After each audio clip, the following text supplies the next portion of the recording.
Continuing my thoughts on player development, and thinking about the specific, the general, there's one thing that I think is just downright universal, especially in today's environment, but it's always been the case, and that is I don't care who you are, I don't care how big, how small, how old, how young, if you want to have a better opportunity to be effective on a basketball court, you need to be able to shoot and make shots with confidence.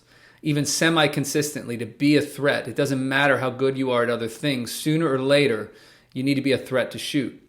I spent 9 years in Europe, and I often refer to kind of what looks great on an Instagram or a YouTube video, and what doesn't look exciting is picking out 5 spots or 7 spots on the 3-point line or the 15 feet and catching the ball over and over and over and shooting the basketball. I saw countless players be effective players simply because they did that one thing.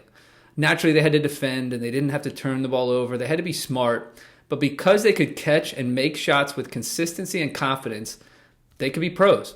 They maybe couldn't be the star of the team because usually that person needed to be more creative in one-on-one situations and finishing situations. But they got on the court because they could shoot, and I suppose they could often defend.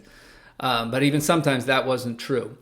When you look at young players, the word I think for development for coaches is if you're not helping develop shooters, you're not helping the kids. It is that simple. You can go to a weekend tournament on 6th grade, and if you're trying to help kids become better shooters, you're probably going to lose. I have personal experience in that. But you will help them become way more effective players in 4 to 5 years.